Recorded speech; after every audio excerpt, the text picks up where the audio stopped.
come. We'd like to welcome the Director of North American Missions, Brother Scott Sistrom, and our Building the Bridge Ministry Director, Brother Michael Mitchell. And for Spanish Evangelism, our Director is Brother Raul Orozco. Just have a seat here around the table. I will make mention as a reminder that this forum that we're entering into now is being live streamed from the Dallas First Church Media website. And this is also on the Multicultural Ministries UPCI Facebook page live right now. So in our audience, we have roughly 100 people. We have about 100 more split up between two other events now during our summit. And no doubt we have many that are watching online and Facebook Live, and we expect this to be archived. So the numbers will no doubt reach the thousands that will get an opportunity to hear this. I want to say at the onset, I stand to be corrected, but I believe this is a pretty historic gathering right now. We have the Bishop, General Superintendent of the United Pentecostal Church, and we have the three divisions of the United Pentecostal Church or ministries whose primary focus is evangelizing North America. Now, we give honor to all the ministries of the United Pentecostal Church. They all have special focuses, and we support and believe in them. But this group right here, these gentlemen and myself, our focus, everything we do in our ministries is about evangelizing the people groups of North America. Would you give our panel a big round of applause before we begin? The first question we have today we want to direct to Bishop Bernard. And this question is simply this. Brother Bernard, can you give us a quick synopsis of how the ministries that are represented here today, Multicultural Ministries, North American Ministries, Building the Bridge, and Spanish Evangelism, a quick idea on how they are positioned in their separate focuses and how they can work together? In other words, how do we function separately and how can we complement each other in unity? And I digress. We have microphones for everybody just behind you here. All right, let me answer this question directly. First of all, we have North American Missions. Brother Scott Sistrom is director. The focus of North American Missions is evangelizing the U.S. and Canada, particularly planting new preaching points, daughter works, and home missions churches, or North American Missions churches. That's its main focus, how to start new works. That involves, of course, training the church planters and helping those new churches to grow. So it leads into also discipleship and church growth, because you can't really plant without growing. So, but they're looking primarily at the initial stages of how we can get more churches. And of course, they're also focused on metro evangelism, particularly those major population centers where we're underrepresented. How can we plant more churches in those areas specifically? They also oversee any unorganized area, or I should say an area where there are fewer churches, specifically Quebec. They still oversee Quebec, although now Quebec has a great leadership presence and will eventually become a district like the others. So that's North American Missions. Then we have Multicultural Ministries, which is the organizer of this summit. Brother Brock Chavis is the chair. It focuses on various ethnic and language-based ministries here in North America.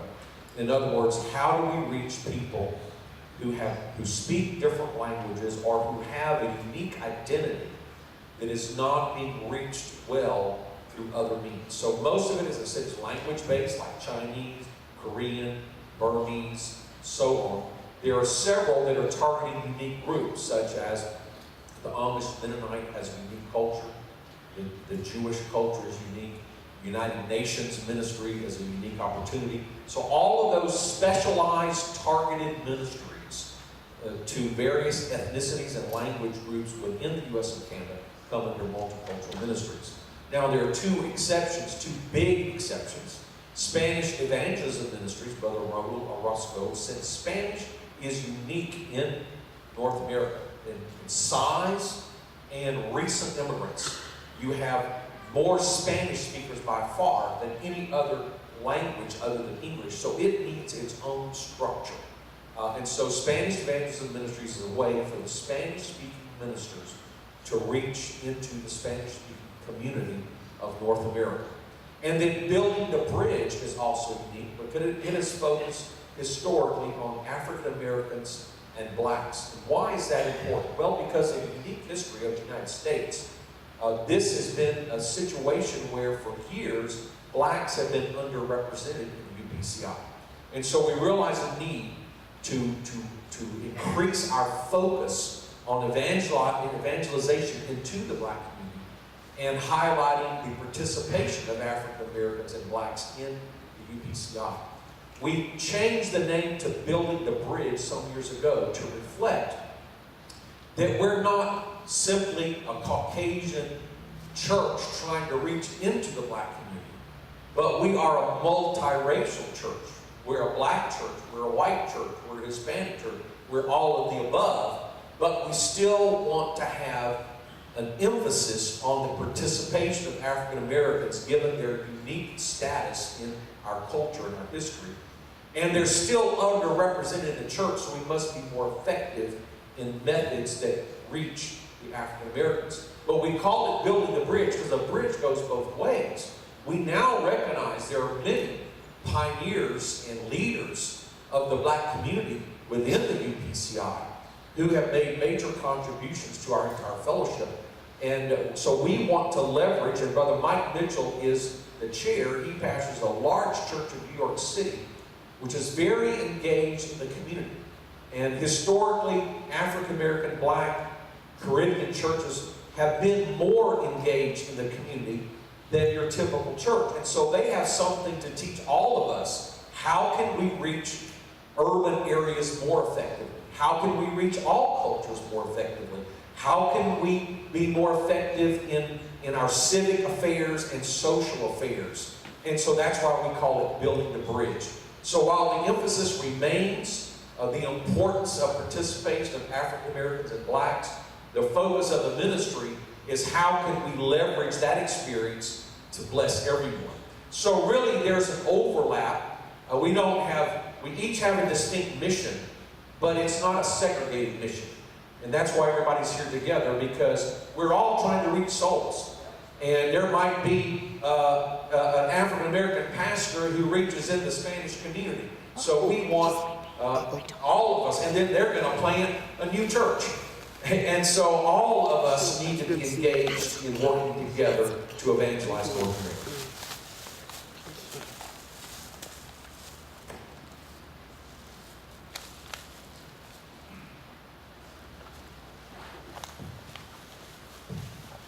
Thank you for that great answer.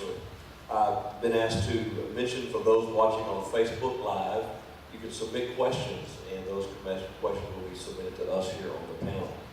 I mentioned this yesterday in our banquet, and before I go to the next question, we want to say that this meeting we're having here at this time, it's a multicultural summit. So during this meeting, we've been talking a lot about the focus on other cultures, cultures that originated outside the United States and Canada, ethnic groups and nationalities, minorities.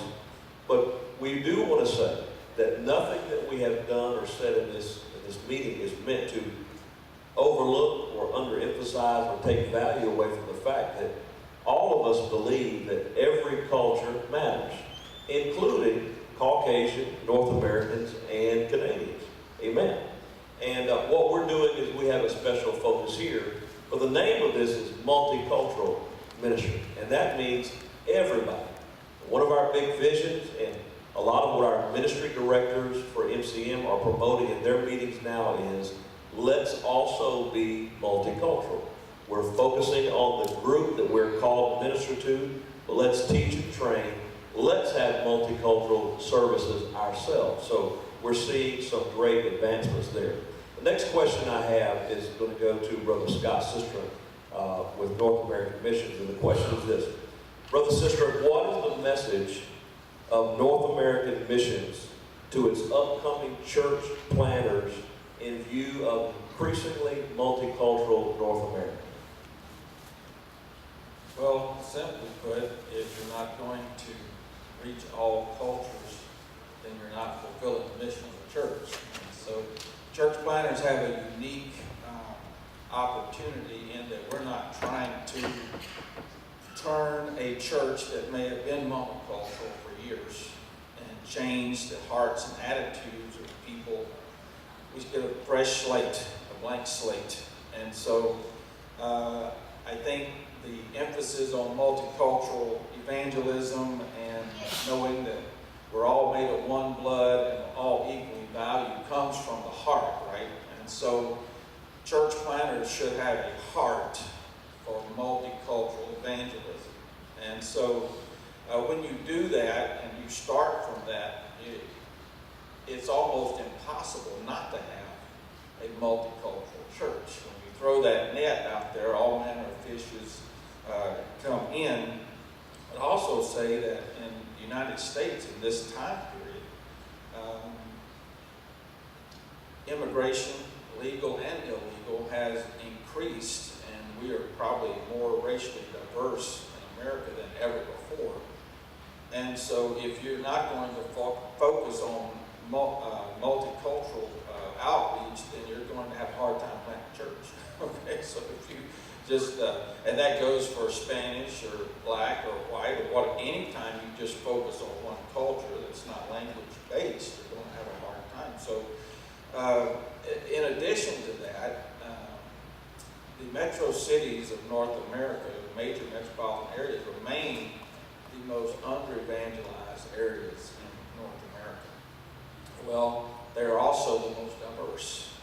And so we intend to focus in North American Mission on planting churches in these major metropolitan areas.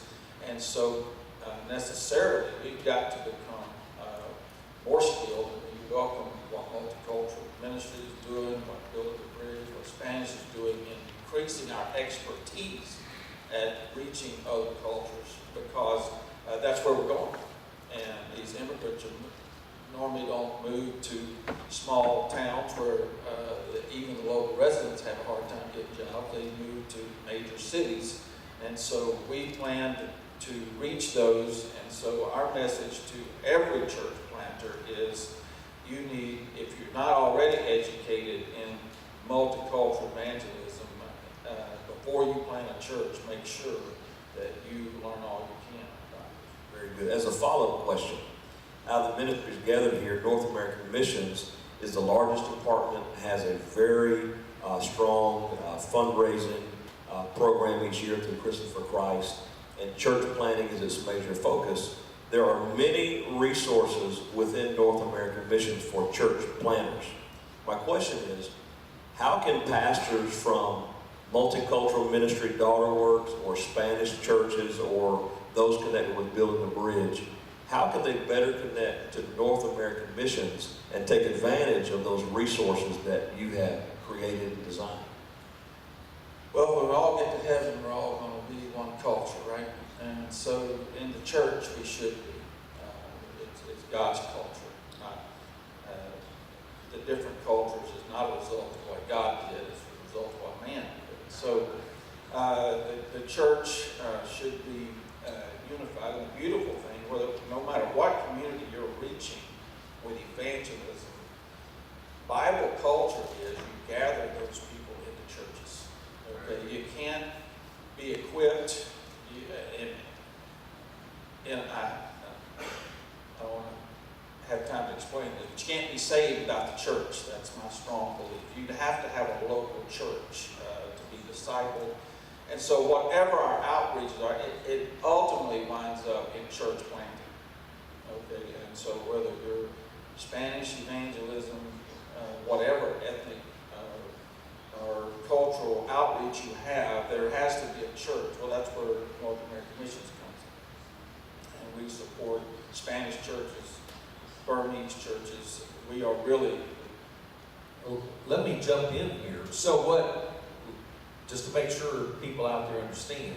So whatever church you're planting in whatever ethnicity or language, you could take advantage of a Christmas for Christ grant to support the pastor. You could take advantage of Church in the Day building program. So any tool that North American Missions has is available for every church planter of every race and every ethnicity. Absolutely. And so these multicultural ministries, the other ministries, they don't have to raise their own church planting funds or their own support funds. That's North American Missions. And so we distribute that money to all churches. And so, and in the UPCI, our growth is mainly multicultural growth. If we didn't have growth in Spanish and other ethnic cultures, our growth would be probably 60% less than it is. And so we welcome all of this, and we intend to back it, raise the funds, and fund it. Our next two questions, I'm going to get Brother Orozco and Brother Mitchell into this. I'll ask the same question of each, starting with Brother Mitchell. What are the major focuses of building the bridge ministry? In what ways can non-black or non-African American pastors find building the bridge as a resource for their local church? Well, the major focus of building the bridge is to reach into the African American community. At the inception of this ministry 40 years ago, its primary focus was to reach into the black community.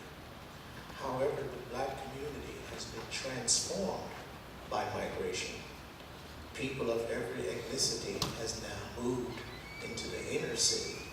Thus, the African American is not exclusively within these areas. Therefore, building the bridge had to rebrand or refocus its mindset that now we had to create resources that would reach to every culture group, regardless of ethnicity. How a pastor can reach into the inner city is by taking advantage of the resources that we have developed, such as Appreciation Sunday.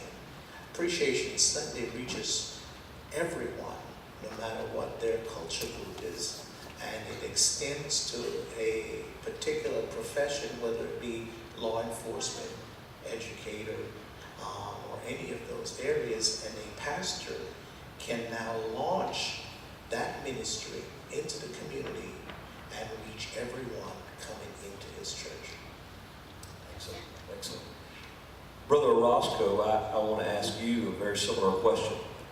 What are the major focuses of UPCI Spanish evangelism, and in what specific ways can a non-Hispanic or non-Latino pastor find Spanish evangelism as a resource? Well, first of all, we have the language. I would summarize this in three things: language, the fellowship, and representation. As Spanish ministers, the language is one of the things that we deal. It's not always the language. Sometimes it has to do with culture. But as Spanish ministers, we provide a fellowship. Those that want to start a Spanish church, for instance, we provide them with. There's plenty of materials now being translated throughout the years, and so there's plenty of material that has been done throughout the years. So there's materials that they can use. There's also, providing them with fellowship. We have our national or our yearly conference where everybody can come and get motivated, get ignited to do more for God, and then we have a representation. I have the privilege of sitting in the general board and then bringing to the general board issues that we face. Like we recently now pastors that are in the process of fixing their immigration status, they can get licensed now, and a few other issues that are specific to the Spanish language and the Spanish culture. So those three things I would say are the main things that we're focusing on, and there's plenty of half an hour I could expect a little more. Brother Chambers, I want to interject too for people who are not aware, but all of these gentlemen are sitting on our general board, and that way, in every general board meeting, we know that the perspectives will be represented. Of course, North American Missions, by definition, is a member of the general and executive board, but Multicultural Ministries Director, and Brother Chambers looks about as white as I am, but he's half Native American.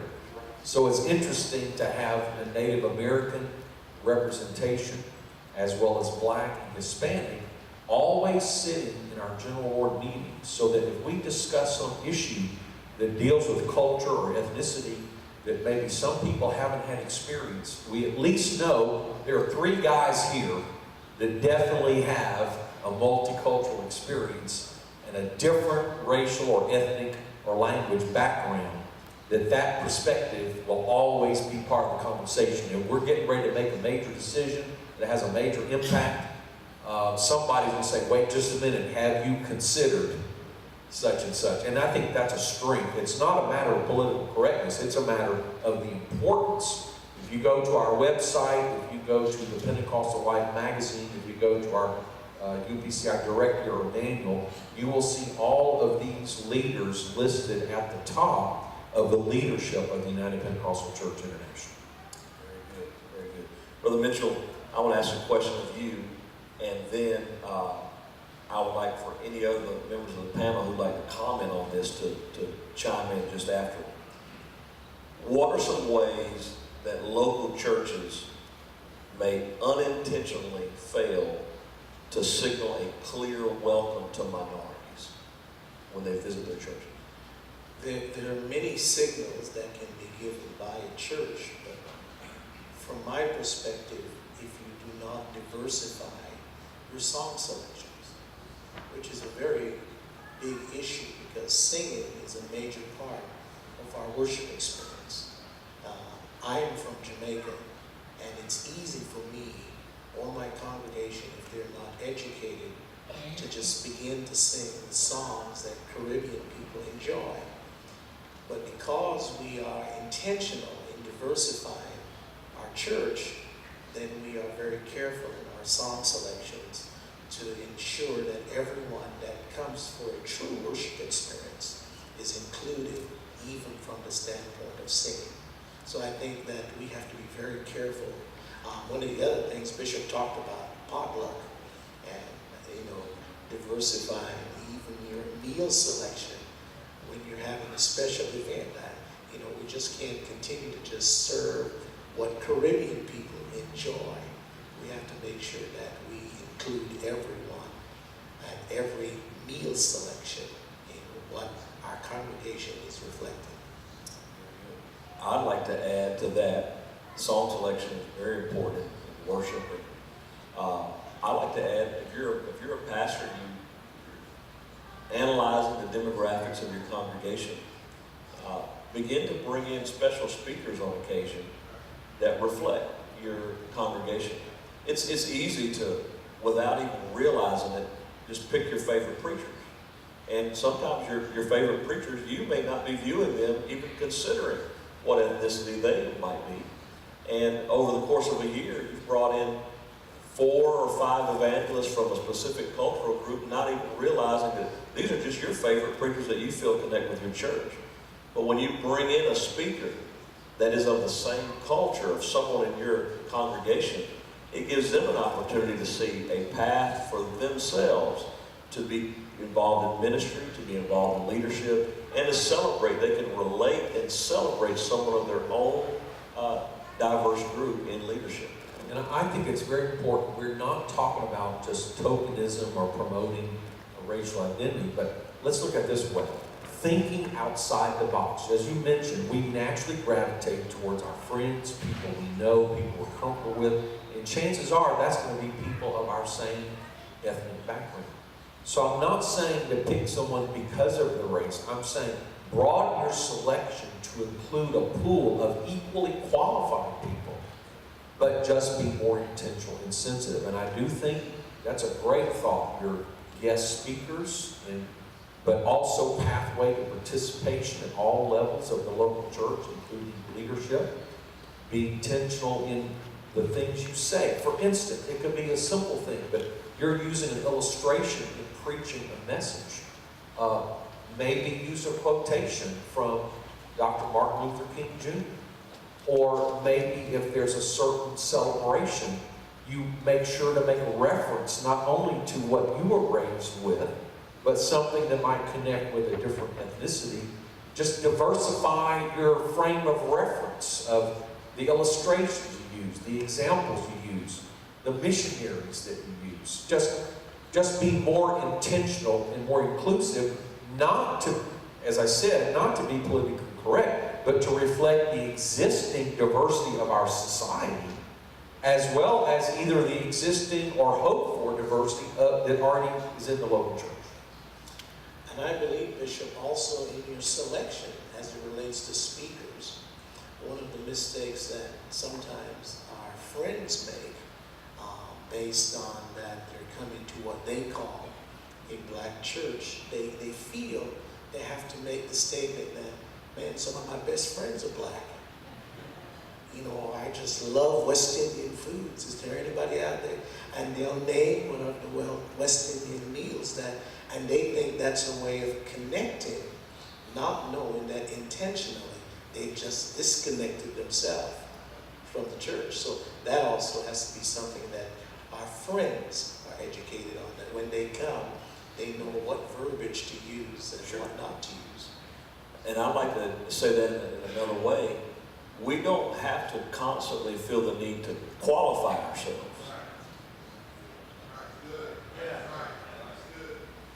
If this is who you really are, and you're constantly qualifying yourself, you're signaling, this is not who I really am, and I want you to get a different idea. If it's who you really are, you don't have to say, this is my black friend, this is my Spanish friend. You know what? This is my friend. People can see that they're black or Spanish, it's obvious. You don't have to qualify yourself. And I think that speaks louder and more than you saying those words that do qualify. Brother Bernard said the word tokenism. And that's now we get into some deeper water here. When we talk about leadership, I just want to throw this out, and I actually wrote about this in an article that was published early this year in Pentecostal Life. Tokenism and what we use as a term affirmative action, in my opinion, I don't believe it has a place in ministry. What I believe we should be thinking about is intentional mentorship. Because I feel it's very damaging to place someone in a leadership role for them to later find out the only reason they're there is because they look a certain way. People are not stupid. Your congregation can do the math. Guests can figure it out. If you just have someone sitting on the platform but they have no role, they have no authority, they're not in any way of leadership, that doesn't answer the question. That doesn't automatically make you seeker-friendly to multicultural groups. No. But here's what does. Intentionally focusing and saying, in my community we have a great number of a specific culture.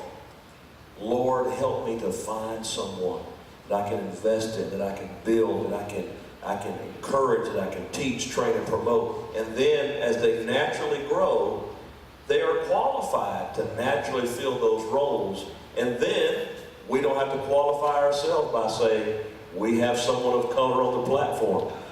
Everyone knows they have a great ministry. They have confidence in them. And it speaks volumes to the community. Amen. In a church planning context, sometimes, you know, when you got 20 people, you can be monoculture and not mean to be. And so what I found helpful is when I have somebody in a monocultural environment, have somebody come in that is not of that culture, the way I try to disarm that is through personal relationship. Okay, I make sure I'm very intentional about trying to make them comfortable. In a church of 200, maybe they can't talk directly to the pastor, but I can invite them for coffee that afternoon. Okay, and I I can signal my willingness. And then as a relationship grows, I can have an open conversation with them about, I understand that we're not diverse here, but I intend to be. The future of our church is diverse. Help us make it diverse. And so be intentional.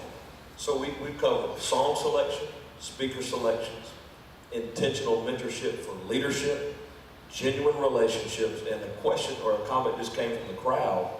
Consider baptizing people in their first language. Isn't that beautiful? That's just something great. Consider baptizing them in their first language. I think that's very special. Thank you for that. Brother Roscoe, here's a kind of a technical question, but I think it's very, very valuable. It's coming. Some churches favor verbal translation in Spanish using a translator, someone who is on the platform and actually verbally saying it through a microphone.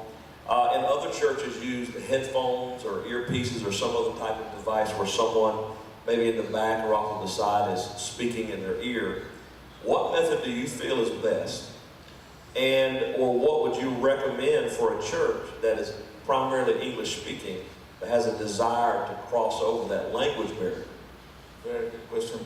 I have seen both used. We have used also both of those. And the one, where the person is translating somewhere in the building, and they have to be translated simultaneously. So unless that person is super good translator, it's going to lose half of the message. Plus, with that way, during the songs, during the other stuff that is said, usually a lot of it is lost. I would recommend that as this is the beginning. As the beginning of if you have 2 or 3 people, that is fine.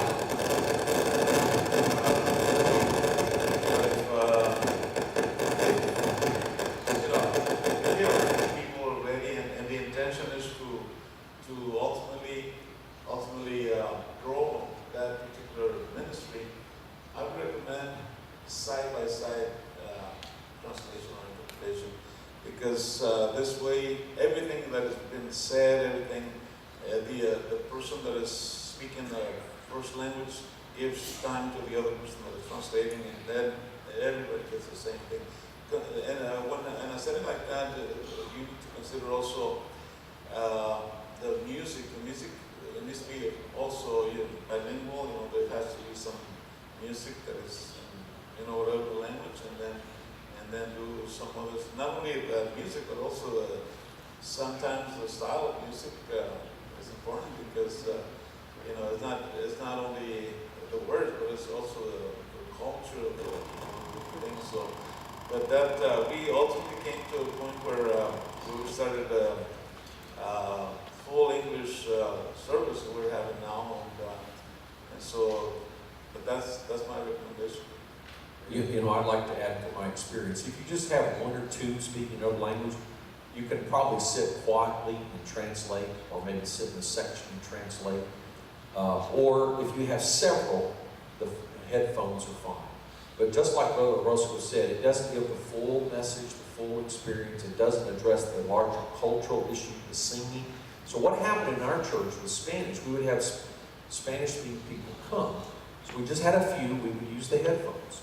But then, as it grew, they said, well, can we have a service? So we would do one Sunday night a month in the fellowship hall, a service in Spanish, so they get the full experience. But the rest of the time, they're listening to the English service on the headphone. Then we went to every other week. Then we went to every week. And then we said, okay, let's forget about the translation, let's just have a full church. And so we started a Spanish-speaking church. And then later it got its own building and moved off. Well, guess what happened? People still started coming to the original location because of family and friends, so we started all over with the headphones. And then we just went through the same thing, and we started a second Spanish church. So I think it has its place, especially with a very small number or with a start, but it doesn't meet the ultimate need. If the group grows, that's not going to be sufficient, because it's basically an English church plus. And if you've got a significant group, they don't want to be just considered an offshoot. Or in reverse, Spanish and English could be the same way. That opens the door for another question for anyone on the panel to answer. Why is it that in some places people form separate congregations for each language group, while in others people promote having combined bilingual, trilingual services? Is one approach better than the other? Let me start. I don't think I need to be the only one. I think it depends on the circumstances. Where I've seen it, bilingual service is when you have a true bilingual community, like near the border of Mexico, Laredo. It takes longer, so the whole church if you're going to have a true bilingual service, it really takes a commitment from the whole church.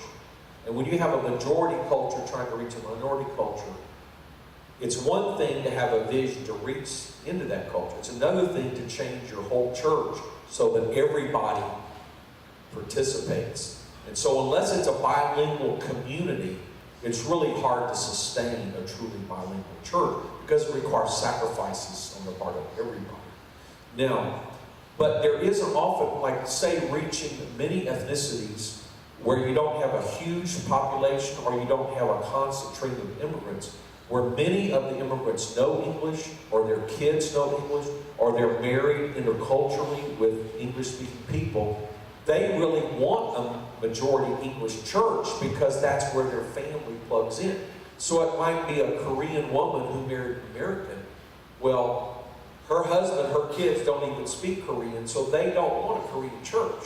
However, that woman would surely like to have a Bible study or a Sunday school class or a once-a-month fellowship. So there are some ethnicities you're never going to start a separate church, but you're going to start a targeted outreach within your church because you have a family that wants both languages. And so, but now I will say in the long term, if you have a sizable population that needs a language, that is an indication it needs to be a church. And while it may be a daughter work or while it may be a multi-campus church, in the long run, if you're going to recruit a pastor to take over, I believe according to our own self-government of the UPCI, and to provide proper incentives, that pastor needs to have the opportunity to eventually become a self-governing church and not forever be under a daughter work. Because just as our pastors wanted the opportunity to be able to lead and start their own church, we have to give that same privilege in the long term to other ministers that we raise up. You know, another just simple underlying principle is, faith comes by hearing, hearing by the word. It is really about making disciples and being able to communicate spiritual principles to people. So you may say, oh, I want a diverse congregation. But if you can't communicate effectively the principles of the Word of God, then they need it in another language. And so, and communication is so much more than just language. So now if a person can go learn medical terms and learn engineering, they have English proficiency to that level, and they can probably understand the Word of God. But you can't authentically disciple somebody that's not understanding what you're saying. And so at that point, there becomes a need to get some help or to divide it into a way that they can be discipled. Very good. What proactive steps can a pastor or a congregation of an essentially monolingual, monocultural church, what steps can they take to build a multicultural congregation? Anyone who would like to answer? Brother Mitchell, I'll put you on the spot. I think they can be intentional in their evangelistic efforts. I think that would be the first step. I think also educating the congregation as to their intent. I know for New Life Tabernacle, before we ever started to go down that road of diversifying the congregation, I first had to elevate their thinking that we need to diversify our church for all the right reasons, because our community has changed.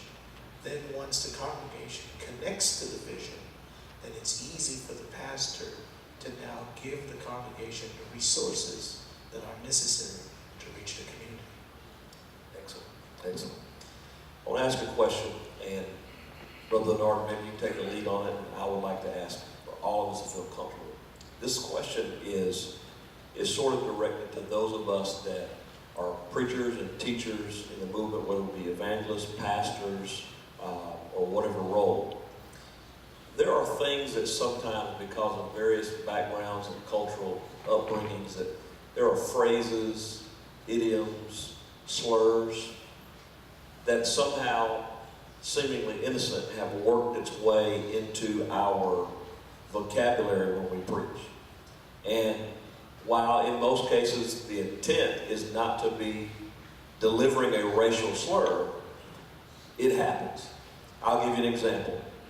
I once had an evangelist preach for me, and he said something that I've heard many times from the pulpit, and I'm being sensitive here, but he said, when that revival kicked off, people started speaking in tongues like it was a Chinese laundry.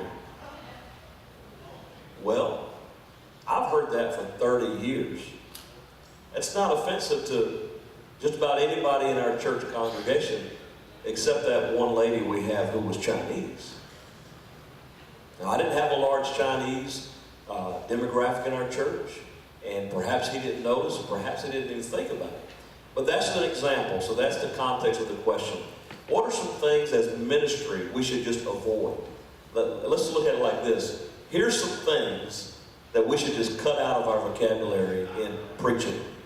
Go. I'll start off. Yes, this is important. I think, bottom line, any ethnic-based humor or any comment that could put a certain ethnicity in a bad light is not appropriate from the pulpit, and really probably not appropriate in conversation. Now, I'm from Texas. I graduated from Rice University, University of Texas. Our rivals were Texas A&M. So we tell Aggie jokes. But when I went to preach at College Station, and the pastor said, he's a graduate from the University of Texas, there was a hiss from the whole congregation. So even Aggie jokes, you have to be careful where you say them. But seriously, we've all probably heard or said what to us seemed inoffensive because we weren't meaning anything. But if you think of the person who may have suffered prejudice, it's not taken as an innocent joke. So I would just say any ethnic-based humor, even though you're trying to connect to the audience, is probably going to be a mistake. Because humor is one of those things that doesn't translate very well from one culture to another. So stay away from ethnic slang terms, ethnic humor, or even targeting ethnicity. You said it a while ago, but you've got to be authentic. You've got to be yourself. So if I'm preaching in a Spanish church, they love it if I can say, Gloria a Dios, or Dios le bendiga. But I don't have to try to preach the whole message in Spanish. If I'm going to a black church, I don't have to try to talk black. That would not be seen as authentic for me. That would be seen as fake. That would step back. If I need to show that I love people, and even if I do make a mistake, if they know I love, that's going to give me an advantage. I'll give you an example. I had an evangelist come, or a teacher, he was speaking to our leadership team. And of course, we were diverse. We had Hispanic, we had black for years. This is the way we were. We had interracial couples, Asian. So we get in this room, and he was from a culture where race was a big divide. And so he looked directly at a black couple who was one of our leadership team, and he said, "I'm so glad to see you people here." Well, that was so offensive. He thought he was saying, I include all races. But what he was saying, we were a multiracial church. That's just who we were. So to single out one person and say, we're glad you're here, well, why don't you say to the white person, we're glad you're here? You know, it's inappropriate. They are the church. Who are you to welcome somebody that is more a member than you are? So although he was well-meaning, by singling out one race, he lost not only that couple, he lost the whole group. Everybody turned him off because we felt like you're making us a racial church where we are beyond that. That's not the way we think. This is our brother in Christ. This is our sister in Christ. What do you mean we're glad you people are here? That doesn't even make sense. So that's an example of how you can be well-intentioned, but very hurtful. And then I would also say, as I mentioned, slurs, but even like the term like redneck, to a white person might mean, okay, working class person. Just a good old boy working class. But to a people of another race, that means a racist person. So if I say, I'm just a good old redneck, then the African Americans say, so, you're a racist, huh? Yet you admit it, huh? So, you know, you do have to be careful to stay away from that charged language. And I understand we don't want to be, quote, politically correct. Walking around on eggshells, trying to use certain terms and avoid certain terms. But that's not the issue. The issue is what are you communicating? And you have to think of how the recipient sees it, not how you intend it. Because communication doesn't occur until the other person receives it. I'll give another example with the deaf community. Hearing people routinely will walk right in between the interpreter and the person receiving. Well, that's rude. That's like me interrupting you in the middle of speaking. The hearing person doesn't even know what they're doing. You just have to be more considerate. Walk around the interpreter because you're interrupting a conversation or you're interrupting the preaching. And so it's just a greater awareness, a greater sensitivity. And if you show real love to people and you still make a mistake, you can recover. But if they don't know you love them, it's the end of the story. I strongly believe that all of our ministers need to begin to train our ministers as to how we should conduct ourselves if we are privileged to be invited to another congregation. I think word usage is so important because today people wear their feelings on their shoulders and they're easily offended. So I think as we move forward, we should begin to have sessions like these and even training sessions to our missionaries as to how you should conduct yourself and the words that you should try to avoid when you go from one congregation to the next. I would just say too, humility. You're going to make some mistakes in dealing with all of these cultures. We started a church in inner city Detroit. I'm a white Southerner, pastor of all black church, but I had a good friend named Art Wilson and Dale Brooks, and so I was inquisitive. So you have to ask, develop a strong relationship with people who can tell you what's appropriate, what's not appropriate. We rented our building out to another all African American group, and one day it was in the foyer during the transition, and so big usher back there, and I said, now, are you Bishop Golden's boy? Well, to me, it's like, are you his son? And so Sister Brooks was standing there, she said, well, now what he means is, are you Bishop Golden's son?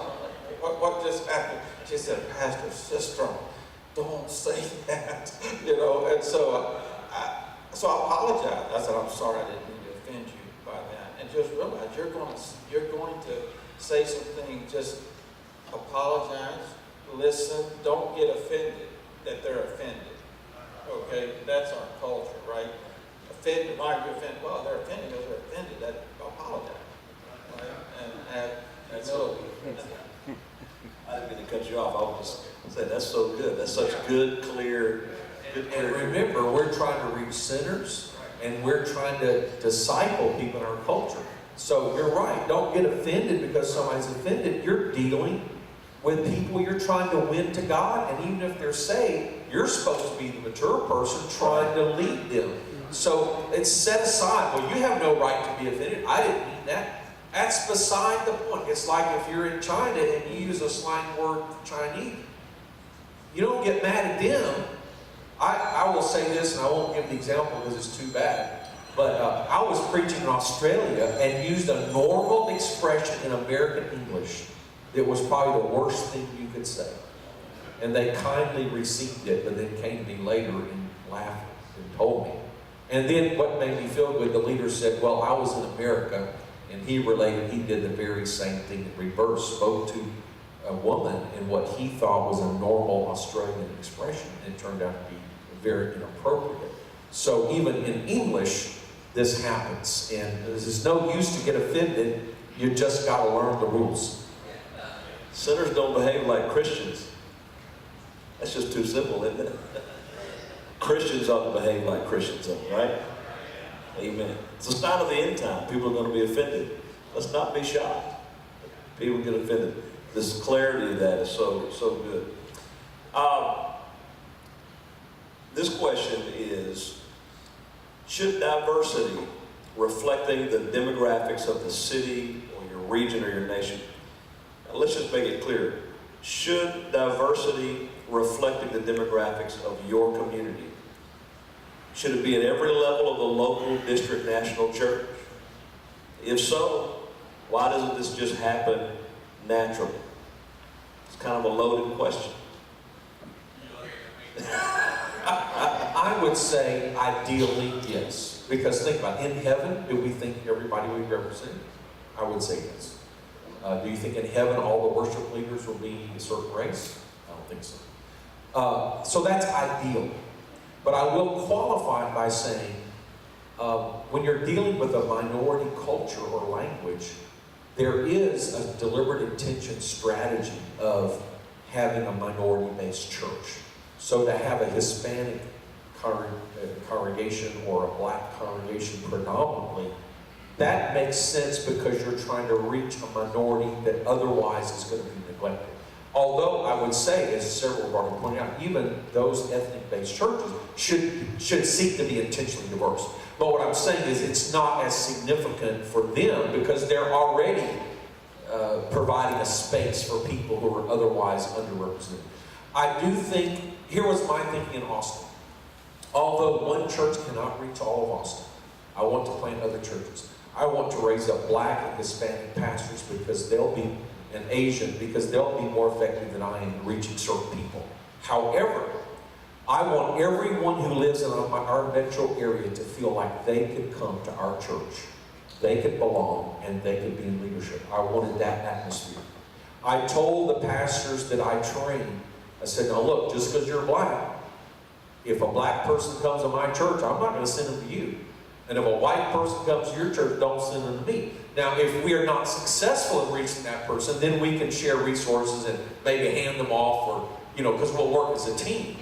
But I think, for an ethnic minority church, I'm saying they should have a vision to be diverse, but there's nothing wrong with them focusing on their targeted group that's historically underrepresented. For a majority white church, they need to be more intentionally multicultural. And yes, I think the goal should be diverse. But I will say, it's not a matter of quotas. If you have a network of churches that you're sponsoring or in fellowship with or you've raised up, and together they're reaching the diversity of the city, you are accomplishing the same purpose, as long as you're not intentionally segregated. So even if your church is 90% white, and you're helping other churches raised up that are effective, or you're in partnership with other churches that are reaching minorities, then you're not a failure. I do think, so I don't think every church has to be proportional. I do think the network of churches that you fellowship with and that you commit to and that you partner with should be. And so the UPCI of a section and a district should.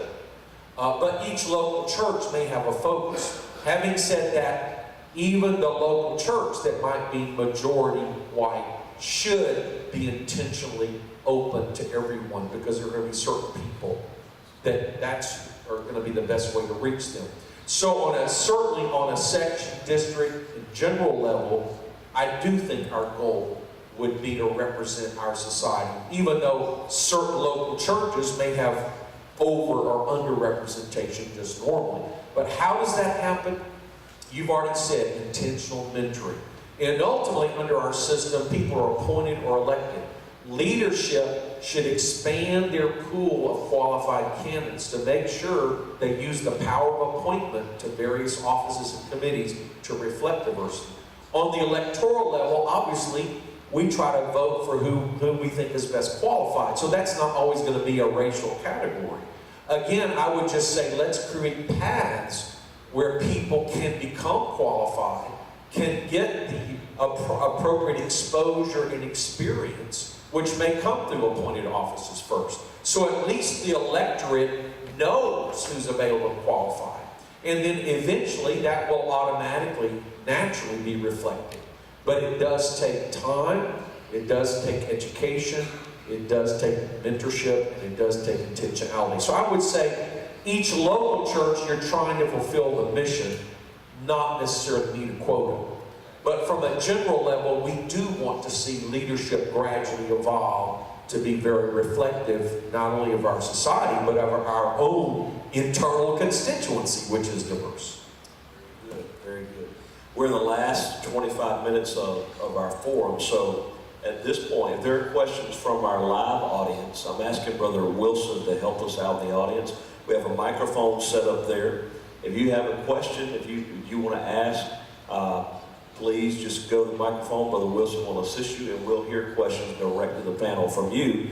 And I'm going to begin going through some Facebook Live questions that we have as well. One of them is sort of directed to me, and I'll ask anyone else to comment. But the question is, how does creating specific multicultural ministries help to reach certain people groups, and what's the purpose, or why are we creating these ministries? So I would say first, the idea is not to imply that you can't do it without us. We have a Filipino evangelism ministry. That doesn't imply that you can't have a Filipino ministry in your church if you don't have us. What we're doing by creating a ministry is we're trying to bring an organized focal point, and that ministry will begin to create activities and resources that will help channel the energy to reach that particular culture all over North America. Through their conferences, it's a time to come together. It's a time to identify Filipino leaders, Filipino constituents. It's a time to identify potential Filipino ministries that could be highlighted. It's a time to find out where we are and who we are and come together. Many of our cultures really enjoy the time of fellowship they can have by coming together and celebrating. It's a time for us as leadership to figure out where we are in the fellowship so that we can come together and organize. And then that begins to blossom as those conferences that we develop begin to grow. Then from that, we bring leadership together, we identify who can help us focus and develop resources, develop strategies that will help us to focus on that culture. The idea of having a ministry set up is not to begin to create these subgroups that are going to be silos and split off or be independent. The idea is simply to help bolster our evangelism, whether it be Chinese, Filipino, Korean, Native American, so on and so forth. The idea is not to create a separate, segmented or segregated group. The idea is to help all the North American church evangelize that culture. And in those conferences, in each conference, we're trying to have a segment of each of those conferences where it's designed not for the people that the conference is focused on, but it's designed for North American pastors to come and learn, how do I reach this culture? Because it's not my background, not my ethnicity, not my language. Show me how to reach this culture. You know, that's a great answer. So let me talk to a pastor as having been a pastor. So multicultural ministries will provide training tools in the language. So globaltracks.com, you've got language. So if you're trying to reach different ethnicity, multicultural ministries may have some language resources for you. training of ministers who can plant churches, fellowship, network. So for instance, you might have 2 or 3 Filipinos in your church. They love you as pastor, they speak English, they're fine. But they might love to go to an annual conference where they see for the first time that there are UPC people all across North America just like them. That helps them to be more committed to your local church, knowing they're part of a national and even international network. So that strengthens the pastor. Another example, I told you I had a large Hispanic, 1/4 of our church was Hispanic. Well, the main church, they wanted English. That's why they're coming to the main church instead of one of our daughter works. However, many were bilingual and many were still connected to their culture. So if I would announce a Spanish ladies conference or men's conference, they would love to go to that because they could still be part of my church and get English, but they can be connected to their heritage and feel like they're helping their brothers and sisters who don't speak English. And so it was a win-win. They didn't have to choose between church and heritage. They could have both. And then, of course, if we had a missionary to a Spanish-speaking country, they naturally had an affinity. Another thing, it can bless your whole church. So at different times, I had deaf preacher come to preach for our whole congregation. Or other ethnicity, and that's a different experience where the main preaching is in sign language and it's interpreted for the rest of the congregation. What that does to the deaf people in your church makes them feel like we're front and center, we're important. This service is for us, and all the other people get to listen in. But what it does to the main church is give them an appreciation for the different cultures in their own church. And some of the greatest services we had were to have someone of another language minister. So it's not only how you can reach the ethnicity, being involved in this can bless your church. I want to give you an example that I just experienced last week in the deaf conference, which is this principle can spread over to all of our cultural groups. I spent about 3 hours in leadership with a large group, about 60 or 70 deaf leaders. And we're so thrilled to have our deaf team and interpreters here with us today. Can you give them a round of applause? Here was the question that came to me, and when it came into me, it literally broke my heart. I was very emotional because a deaf gentleman, he said, I love my pastor, and I love our church, but we have a very, very small group of deaf people in our church. He said there's only 2 or 3 of us on occasion. He said, I know that if I would take the amount of fellowship time that I feel like I need, I use too much of my pastor's time. He has a family. He has others to minister to. But it's very taxing because with interpreting, it takes more time. And he said, deaf people, we get lonely. He said, we have a large feeling of loneliness on us all the time because of our hearing disability. We are cut off. And because interpreting requires so much more time and specific people, it drains energy from people. And he said, I want to fellowship with deaf people from other churches through deaf ministries. He said, but I don't want my pastor to feel like I'm planning on leaving our church. And so his response was, I love my pastor. I'm not going anywhere. But I don't want to hurt my pastor by fellowshipping outside the church. And so his question to me was, how can we help our United Pentecostal Church pastors understand that we have a need at times to fellowship within our group? And that varies slightly between different cultures, but let's just be honest. Let's just be clear. Sometimes we just like being around folks like us who understand our history, who understand our culture, and that doesn't make us racist. It doesn't make us pro. It's just comfortable. And these meetings sometimes are just like reunions. It doesn't mean that we're planning on starting another organization. Absolutely not. Doesn't mean we're splitting away or even implying the thought for it. The idea is let's come together to get revitalized, get ignited, and bring us back to the focus of evangelizing our cultural group. Amen. Brother Chambers, I just want to tag on to that. You know, we're preaching to the choir here today. You believe in multicultural evangelism or you wouldn't be here. So the audience would really want to affect the people who don't know the blank multicultural ministry, right? And so I think the key is empathy. And for a white American living in a majority culture, many of us never experienced that, right? Now, I experienced it in South Africa being a minority, but Bernard mentioned last night he experienced that in Korea, and also experienced it in Detroit. And then, as a teenager, living in Mississippi, I had a unique experience I shared in my session where God showed me what that looked like and what that felt like.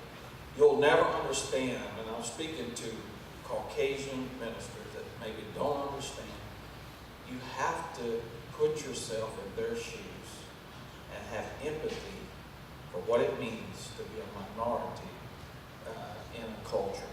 And God has to show you that. That's a beautiful example of talking to somebody. You don't know that until you have that interaction and somebody explains that to you. You can't dismiss that because you think maybe, as Brother Bernard mentioned today, politically somebody's trying to run an agenda. No, this is real people that have real feelings of isolation. Jamil McLaurin, a church planner in the Detroit area, we were at a mentoring thing. He raised his hand. They asked us to tell something that nobody would know about each of us. And so one of the things, we were supposed to guess who it was, he said, I've been stopped by the police 22 times and have never received a violation. I don't know what it's like to have been stopped by a policeman 22 times just for them to ask me some questions and check me out. I'll never have that experience because I was born white. But if I could put myself in Jamil McLaurin's place and feel what he feels when he is repeatedly, as a upstanding citizen, and I can't dismiss that experience. Anyway, empathy. It's been said, it's being said, you'll hear it again in the future. When we speak about African Americans in the United States and Native Americans in the United States, many people say they just need to get over it. It's in the past. Leave it in the past. Brother or sister's point about having empathy, you never really know how that feels until you're in that position. Native American, First Nation people, and African Americans, they have a unique history in this country. And that's why, as a fellowship, we have a unique focus toward that, because it's a real need. I'll give you another testimony. One of our pastors personally told me. He's got a very nice church. And he was parked outside in his parking lot of church, finishing up some stuff before he's leaving. Policemen came by and stopped him, or interrogated him. What are you doing in this neighborhood? What are you doing in the parking lot of this church? He said, I'm the pastor. The man said, show me your ID. He didn't happen to have that. And they took him out and handcuffed him, put him in the back of the police car because they were having trouble in the neighborhood. And he sat there for about an hour until they could get called in and verify his identity.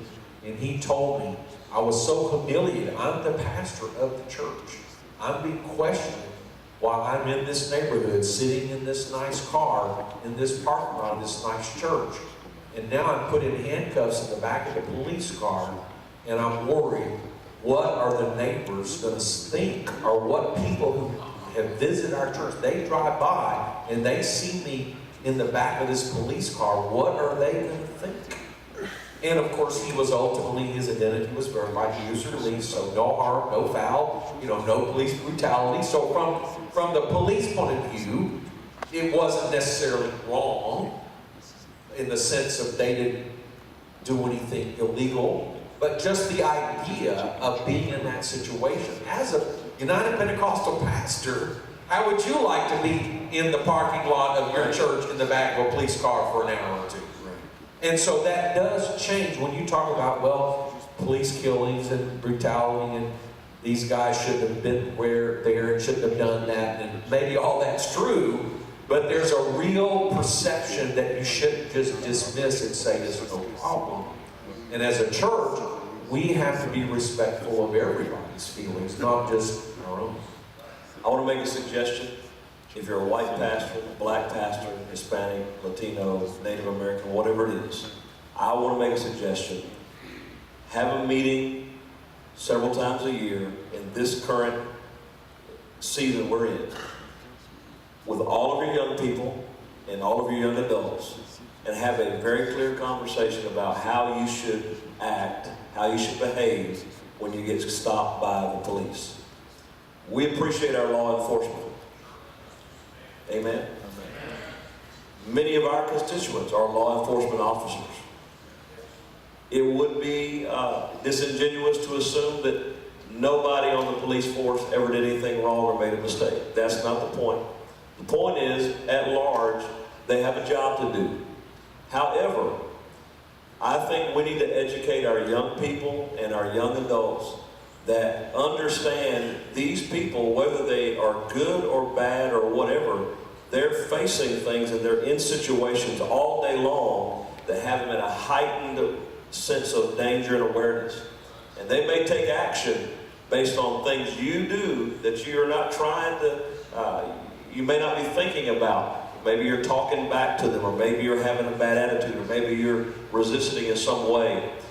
I think as pastors and leaders, we should bring some education and discuss the issues and help our younger generation understand we're in a critical point in our society here in North America. Bad things can happen and escalate very quickly. That's not to say that we're justifying anything that was done wrong. Amen? But what we are saying, if there's going to be a problem, let that problem not come from us, or let us not exacerbate an issue by in some way provoking someone who's already at a heightened sense of awareness or urgency. Amen. Here's a question that's come from the audience, and it says, is there advice, and I'll ask Brother Mitchell and Brother Orozco to help us with this, is there advice to minority pastors who want to reach white cultures, Caucasian families and cultures? Is there advice for minority pastors that will help them to evangelize the Caucasian folks without being offensive?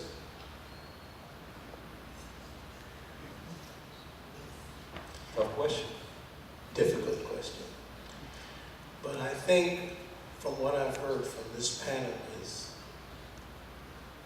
no matter what the culture group is, just show love to people. I think if you can respect people for who they are, regardless of color or race, and just reach for them, I think people gravitate to love more than anything else. If you can just respect people and love people, people will accept the message that you're giving them, which is Jesus Christ. And I second that. I believe that, the saying that before you can win somebody for God, you have to win them to yourself. And that is a very important thing. Once you become friends with them, you start relating with them, then you can talk about anything and bring the gospel, and they will not get offended. Because they know that you love them. They know that they already, you have showed them that you love them. And once you pass that, no problem. Amen. Sure. Brother Hartwell's helped me with this. I don't know that you ever articulated this, but let's just forget about all the past, right? And so that's how you have to have a relationship. It's there, the history's there, but on a one-on-one in South Africa, I got charged with all of these. People saw me down there, I got charged with all the crime that was locked up. And I felt it. Somebody looked at me. They just dumped all that history on top of it. In Detroit, I had people walk into the church, they see a white pastor, they walk out. Why? Because they charged me with all of that. Okay? So don't charge me. I know that's idealistic in the world, but Brother Art Wilson and I, we never talked as, oh, well, you're black, I'm white. So, no, we're just brothers trying to build churches in Detroit. You know, it was never an issue because he didn't charge me with anything, and I didn't place stereotypes on him. We just related. And so that's only possible in the church. But it is possible in the church, and that's the great thing about it. It is possible, and that's what's going to attract people to us. We're going to have a great revival. Amen. What I like to do, well, we have a question. Brother Jebby? Yes. Oh, there's additional question. Okay. We're going to be able to take about 2 or 3, and then we'll be at the end. Okay, Dalton's going to come from Urshan Graduate School.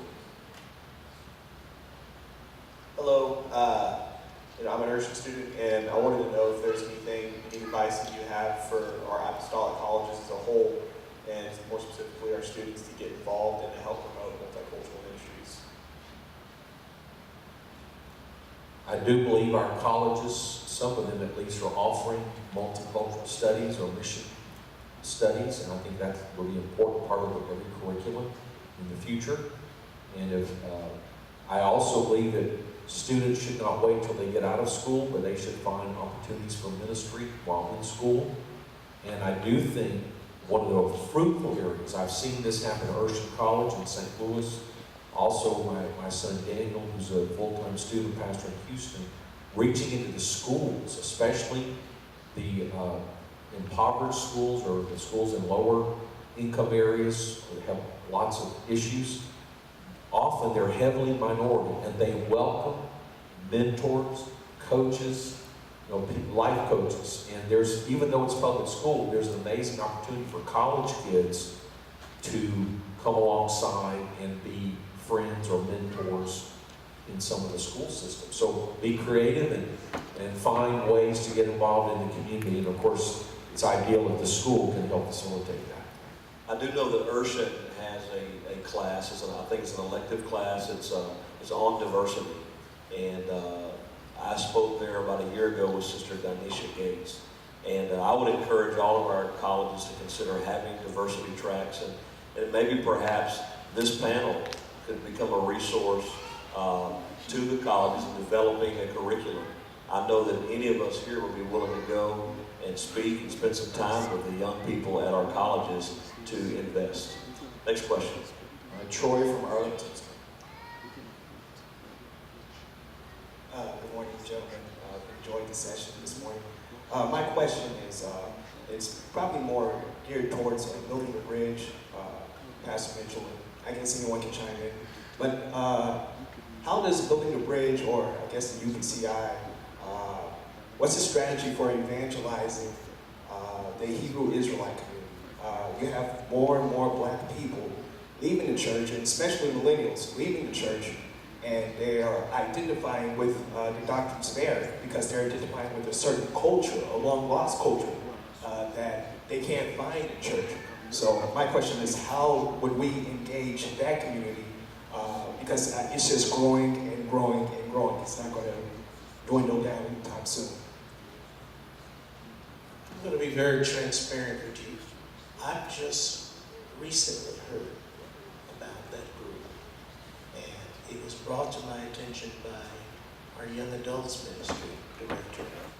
And when it came to me, I said I'm going to do some research as to that group and what it is that is attracting African American towards them, because that ministry is not as known to me as it might be to someone else out there. So I couldn't speak to that question today, but but I promise you I'll have an answer for you if you give me some time. But maybe someone on the panel might know a little bit more about that group and could answer that question. All I would suggest is, if you would like to connect with Brother David Sagal, who was in this meeting, he is a wealth of information regarding Jewish evangelism. He is Jewish himself, and perhaps he can speak to that in this meeting while you're here today. Amen. We have another question from the audience, and we're getting close to our wrap-up time. Brother Jay. Hi, good morning. First, I'd like to say that this forum is an excellent idea, and I think we need to do a lot more of these in the future. This is one resource that people will be able to dip back into, and hopefully we can put some metadata behind it and make it searchable. My question really has to do with resources, and it goes back to probably the first question that was asked. It's wonderful that we have college-based resources that are now being developed. But what are we generating to put the resources together to talk about relational evangelism tools, the tools that we need for cross-cultural communication, how to better understand how to communicate across cultures?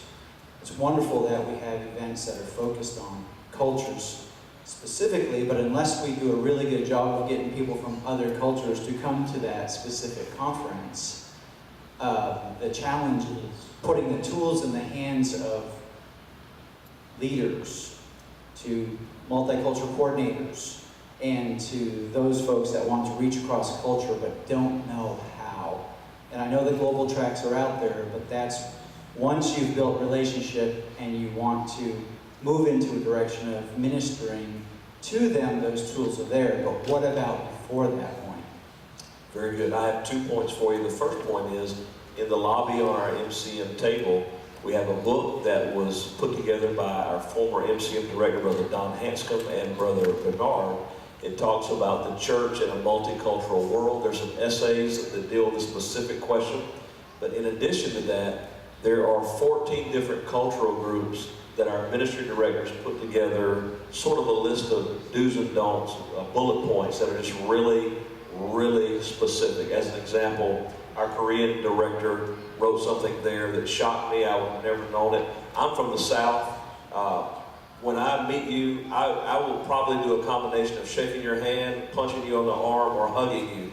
We're just touchers where I'm from. But in this booklet, Brother Suh outlines that Korean people don't like to be patted on the back and touched in that way. I would have never known that. And that helped me. So that is an excellent resource. The next resource I will mention is our ministry conferences. We try to have segments within our training and our labs at those conferences that help pastors understand and answer those very questions. And I will say we want to get better at that in the future. And a very, very good question. Our time is just right there. I wanted to go around and let everyone here on the panel leave one major point, but we only have 3 minutes and Bishop Bernard has to catch a flight. I will like to give him the last word, and then we'll dismiss.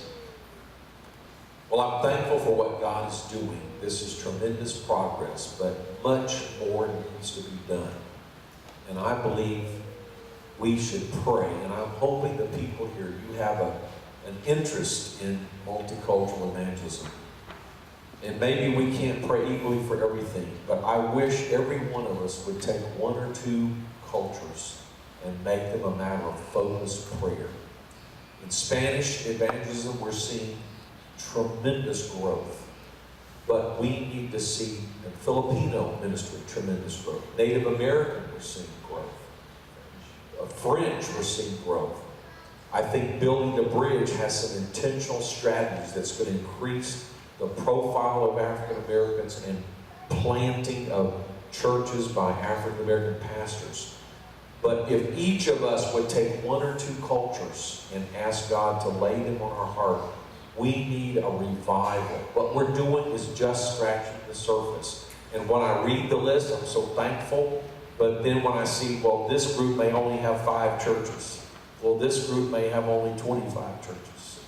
The need is so much greater. We must have a quick harvest. We need some intercessory prayer. At Multicultural Ministries, one of our primary of our three main focuses right now is developing new resources for the UPCI Fellowship and the apostolic world to use. And what I'm hearing in my interaction with all three of these gentlemen is that their ministries are doing the very same thing. So we look forward to releasing new tools to help our fellowship. Would you stand and give our panel a big round of applause? We appreciate each of them taking time to be here, be a part of this. Amen. And before we close down our live stream, I wonder if we just lift our hands throughout this congregation. Let's pray for the United Pentecostal Church that we advance in reaching every culture. Lord, we love you, Jesus, and we're so humbled to be a part of this end-time revival that you want to bring to the church, a multicultural revival. Give us wisdom, Lord. Your word said, if a man lack wisdom, let him ask to the one who giveth liberally and upbraideth not. But let him ask in faith. Lord, in faith today, we're asking for wisdom. Help us to reach every culture. Help us to reach every nation. Help us to bless the ethnic cultures and minorities within our borders, God, and evangelize them. Make them a part of us. Lord, help us to reach all cultures. In Jesus' name we pray. Amen. God bless you. We've got a 30